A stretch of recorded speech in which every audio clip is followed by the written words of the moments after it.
घर की साफ़ सफाई को लेकर माना जाता है जिस घर में गंदगी होती है वहाँ बरकत कभी नहीं होती है, और कई बार यही गंदगी आपके लिए बहुत बड़ी परेशानी भी बन सकती है। शायद इसीलिए हमारे जो बड़े बुजुर्ग हैं वो हमेशा हमें घर को साफ रखने की हिदायत भी देते हैं। तो hi everyone, welcome back to my channel. तो फ्रेंड्स, कैसे हो आप सब? आई होप आप सब बहुत अच्छे होंगे। तो ये है मेरा स्टोर रूम जो कि मेरी परेशानी का कारण बन चुका है। जी हाँ, क्योंकि जो घर में जितनी भी ज़रूरत की या बिना ज़रूरत की या जो भी सामान होते हैं वो सारे हम स्टोर रूम में ला के डंप करते हैं कि चलो स्टोर रूम में रख देते हैं।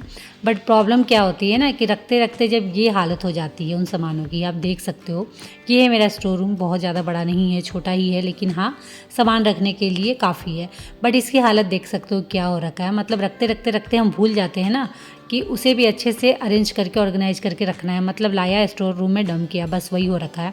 तो उसकी वजह से ये हालत हो रखा है। और कई बार हम भूल भी जाते हैं कि एक बार स्टोर रूम में देख भी ले कि वहाँ की क्या हालत हो रखी है। इस चक्कर में भी ये हालत हो जाती है। तो मैंने आई थिंक इसे दिवाली से पहले क्लीन किया था, उसके बाद मैंने इसे क्लीन नहीं किया है। और देख सकते हो क्या हालत हो रखी है।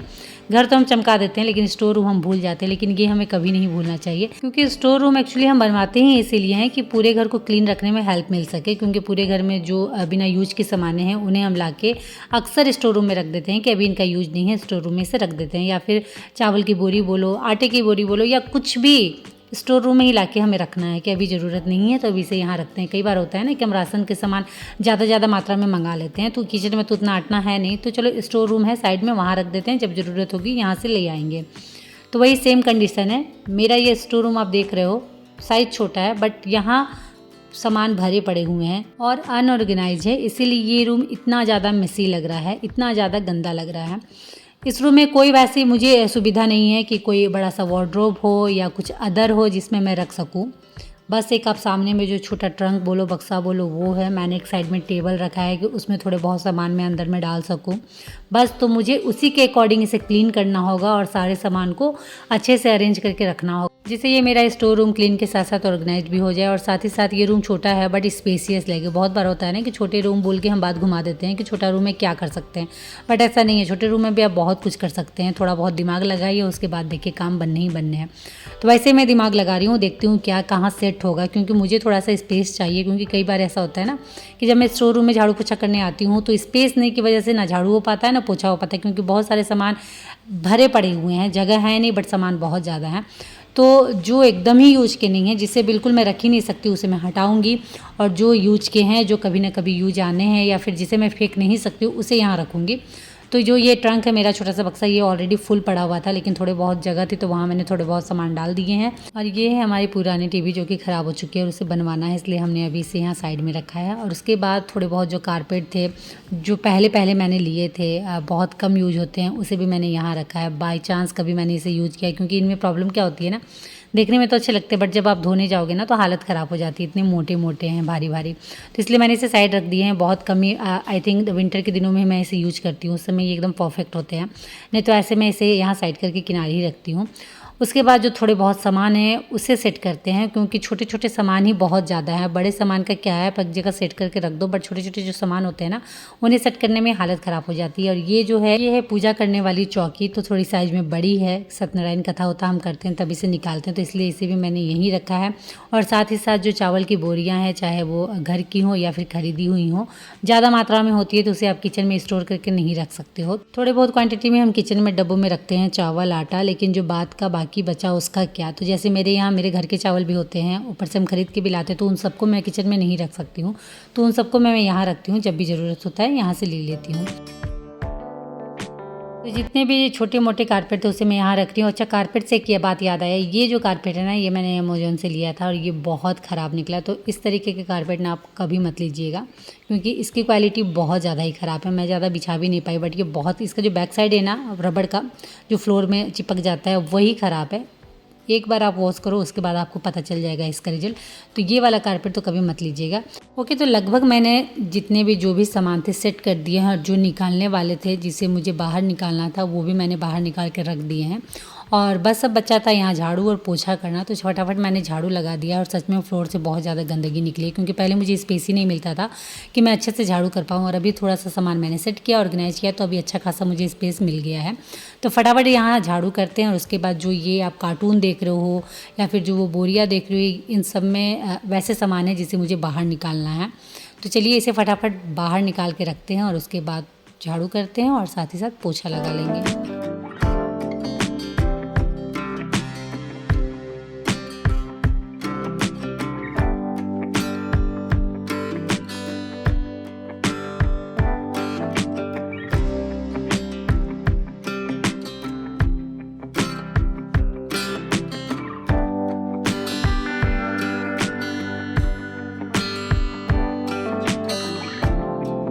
तो स्टोर रूम की क्लीनिंग के बाद झाड़ू और पोछा बचा हुआ था, तो झाड़ू भी मैंने ऑलरेडी कर लिया है और पोछा बाकी था। तो पोछा भी मैंने स्टोर रूम में कर लिया है, बस सीढ़ी वाला एरिया बाकी है। सीढ़ी वाला एरिया मैंने क्लीन नहीं किया था सिर्फ स्टोर रूम की वजह से, क्योंकि अगर आप स्टोर रूम साफ़ करो, जैसे मेरा स्टोर रूम सीढ़ी के ठीक सामने है, तो अगर मैं उसे क्लीन करूँगी तो सीढ़ी थोड़े बहुत गंदे होने ही है, इसलिए मैंने सीढ़ी क्लीन नहीं किया था। लेकिन फाइनली अब सब क्लीन है, अच्छे से मैंने मॉपिंग भी कर लिया। और उसके बाद आप देख सकते हो जो स्टोर रूम है मेरा कुछ इस तरीके से नज़र आ रहा है। पहले जैसा था वैसा तो बिल्कुल नहीं नज़र आ रहा है। यहाँ देखिए फ्रेंड्स, आप बोलोगे कि आपने क्या किया, तो एक्चुअली जितना मुझे जो स्पेस मिला है उसी में मुझे करना है। ना यहाँ कोई बहुत बड़ा वार्डरोब है, ना कोई वैसा फर्नीचर है जहाँ मैं सामान अंदर डाल दूँ और फिर वो ना दिखे, तो ऐसा कुछ नहीं है। मुझे इसी में सेट करना था, तो इसलिए मैंने इस तरीके से किया है। और फ्लोर में पहले बहुत सारे सामान बिखरे हुए थे, मुझे बिल्कुल स्पेस नहीं मिलता था, तो अब थोड़ा बहुत स्पेस मिला है। तो इस स्टोर रूम में जो चावल के मेरे डब्बे हैं, बोरियां हैं, या फिर जो कारपेट हैं पुराने वाली है वो हैं, साथ ही साथ जब हमने घर पेंट कराया था और बच गए थे पेंट थोड़े बहुत, तो वो भी हैं। और प्लस यहाँ इन्वर्टर भी रहता है, तो उसी के अकॉर्डिंग मुझे सब सेट करना था। थोड़े बहुत कार्टून दरवाज़ा के पीछे भी हैं, और दरवाज़ा पूरा ओपन नहीं होता है क्योंकि दरवाज़ा के पीछे जो हमारा बेड का पुराना हेडबोर्ड था वो हमने रखा है, तो वो चौड़ाई में थोड़ा ज़्यादा है, जिस वजह से दरवाज़ा पूरा ओपन नहीं कर पाता। बट उसे और कहीं रखने का स्पेस भी नहीं था, तो इसलिए हमें उसे यहाँ सेट करके रख दिया है। बाद में देखते हैं क्या होगा, बट प्लानिंग यही है हमारी कि इन फ्यूचर अगर बजट हुआ तो ये जो सामने में आप बड़ी सी वॉल देख रहे हो, इसमें एक बड़ा सा वार्डरोब बनाएंगे पूरे सीलिंग तक, और उसके बाद ये जो भी सामान आपको बाहर नज़र आ रहे हैं वो सब अंदर चले जाने हैं। उसके बाद ये स्पेस और भी ज़्यादा स्पेसियस हो जाएगा। ओके, तो एक स्टोर रूम बचा हुआ था जो काफ़ी हेडेक बना हुआ था, फाइनली स्टोर रूम क्लीन हो गया और अब मैं चलती हूँ शावर लेने और उसके बाद फिर आप लोगों से मिलती हूँ। तो फाइनली शावर लेके मैं आ गई थी, साथ ही साथ मैंने कपड़े भी लगाए थे मशीन में, वो भी धुल चुके थे, तो फटाफट मैं इन्हें सुखा लेती हूँ क्योंकि मौसम ना थोड़ा सा बदला हुआ है, कपड़े सूख ही नहीं रहे हैं। 3 दिन से लगातार बारिश हो रही है, धूप का नामो निशान नहीं है। मौसम काफ़ी अच्छा हो रखा है, ठंड हो रखी है क्योंकि गर्मियाँ बहुत ज़्यादा थी, बारिश की वजह से बिल्कुल ठंड लग रही है। बट हाँ, कपड़े नहीं सूख रहे हैं, थोड़ा सा प्रॉब्लम वही है, तो इसीलिए फटाफट मैंने कपड़े लगा दिए थे धोने के लिए। अब इन्हें डाल भी देती हूँ। धूप का तो ठिकाना नहीं है, हाँ हवाएं चल रही हैं, तो उस वजह से अगर थोड़े बहुत सूख गए तो सूख गए। कपड़े सुखाने के बाद मैं आ गई थी इस रूम में क्योंकि मुझे लगानी थी बेडशीट। और आपकी जब सुबह की क्लीनिंग हो जाती है ना, तो उसके बाद बहुत सुकून मिलता है, क्योंकि ना घर छोटा हो या बड़ा वो मायने नहीं रखता है। घर छोटा हो बड़ा हो वो तभी अच्छा लगता है जब पूरी तरह से वो साफ़ सुथरा हो। घर में किसी प्रकार की गंदगी ना स्वास्थ्य के लिए बहुत ज़्यादा ही हानिकारक होती है, इसलिए अपने घर को मेंटेन रखना तो बनता ही बनता है। और एक चीज़ आप देखना, घर के अगर किसी भी हिस्से में अगर थोड़ी बहुत भी गंदगी हो या फिर कबाड़ जमा होना, तो वो आपको बहुत परेशान कर देता है। साथ ही साथ पूरे घर में नेगेटिव एनर्जी जो आपको फील होगी, और उस हिस्से को आप क्लीन कर दो, उसके बाद आप देखना बिल्कुल अंतर लगेगा। मेरे साथ तो ये हमेशा होता है, आपके साथ होता है कि नहीं होता है, प्लीज़ कमेंट करके बताइएगा। इसलिए मैं अपने पूरे घर को नीट और क्लीन करने में लगी रहती हूँ, क्योंकि मुझे मेंटली डिस्टर्बेंस नहीं चाहिए, जो कि बहुत ख़राब होता है। अगर आपका मन शांत नहीं है ना, तो आप कोई काम नहीं कर सकते, किसी काम में आपका मन नहीं लगना है।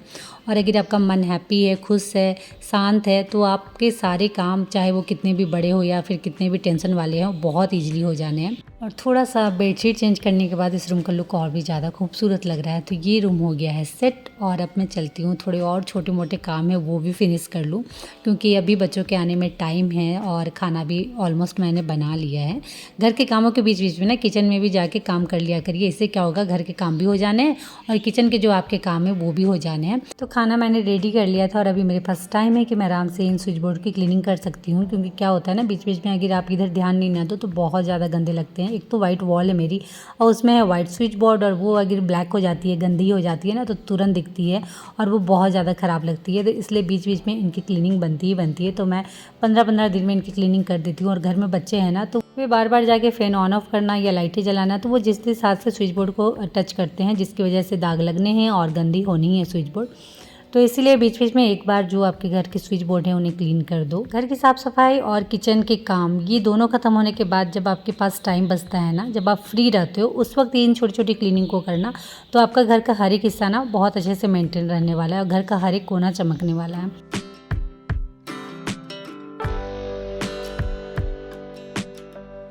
तो काम करते करते पता ही नहीं चला और बच्चों के आने का टाइम हो गया था, तो बच्चे आ गए थे घर, तो फटाफट मैं इन्हें खाना लगाती हूँ, उसके बाद फिर मैं आप लोगों से मिलती हूँ। ओके, तो काफ़ी दिनों से ना मैं अपने बेडरूम के लिए एक अच्छा सा हैंगिंग लैम्प खोज रही थी जो मेरे बेडरूम के डेकोर के साथ एकदम परफेक्ट जाए। लेकिन आपको पता है हैंगिंग लैम्प की प्राइस ऑनलाइन ऑफलाइन कितनी ज़्यादा होती है, तो ये मैंने एक सॉल्यूशन निकाला है जो कि बेस्ट है। तो ये टोकरी है पिंक में, जो मैंने पूजा दुकान से ली थी 20 रुपीज़ में, और इस तरीके की टोकरी आपको पूजा दुकान या फिर फल दुकान बहुत आराम से मिल जाती है और प्राइस भी बहुत कम रहते हैं। तो उस टोकरी में मैंने होल्डर की हेल्प से बल्ब लगाया है, जो नॉर्मल बल्ब आते हैं बस वही, सिर्फ वो वार्म वाइट है बस और कुछ नहीं। और उसके ऊपर, क्योंकि टोकरी बहुत छोटी थी तो मुझे कुछ हैंगिंग सा लंबा सा चाहिए था, तो उसके ऊपर जो हैंगिंग वाले फ्लावर आते हैं ना, वो मेरे पास ऑलरेडी अवेलेबल थे येलो कलर के, तो वो मैंने ऊपर से बस ऐसे डाल दिया है। जहाँ जहाँ मुझे लगा कि बांधना चाहिए फ्लावर को, वहाँ मैंने टोकरी के साथ उसे बांध दिया है। बस ये हैंगिंग लैम्प मेरा रेडी है, बिल्कुल ईजी। आप भी आराम से अपने घर में बना सकते हो, खर्चा बिल्कुल कुछ भी नहीं। मेरे घर में ये सब चीज़ पहले से ऑलरेडी थी। तो ये रहा हैंगिंग लैम्प, जो कि काफ़ी प्यारा लग रहा है। पिंक टोकरी है और उसके ऊपर येलो फ्लावर, बहुत ही प्यारा लग रहा है। मतलब एक अलग सा ही लुक मेरे बेडरूम में आ गया है। तो चलिए इसे फटाफट लगाते हैं इस कॉर्नर में, क्योंकि यहाँ कॉर्नर में एक इलेक्ट्रिक पॉइंट है, तो बल्ब जलाने के लिए हमें इलेक्ट्रिक पॉइंट तो चाहिए ही चाहिए, तो इसलिए इसे मैंने यहाँ सेट किया। बट यहाँ ये परफेक्ट है, तो चलिए देखते हैं इसका लुक कैसा आ रहा है।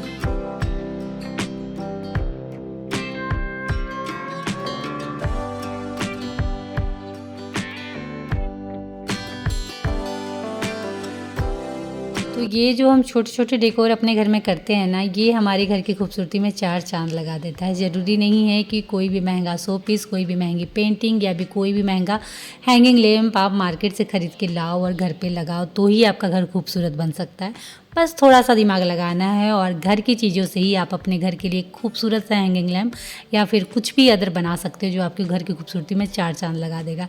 तो ये कॉर्नर मेरा फेवरेट बन चुका है, जहाँ मैं आराम से बुक पढ़ सकती हूँ, अपनी वीडियो की एडिटिंग कर सकती हूँ, बहुत सारा टाइम यहाँ स्पेंड कर सकती हूँ, क्योंकि घर का एक हिस्सा ऐसा होना चाहिए जहाँ आप आराम से अपना मी टाइम एंजॉय कर सके।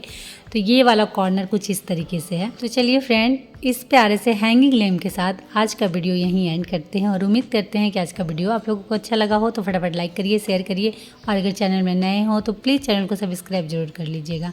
तो चलिए आज के लिए इतना ही, मिलते हैं नेक्स्ट ब्लॉग में, तब तक के लिए बाय और आप सब अपना ख्याल रखिएगा।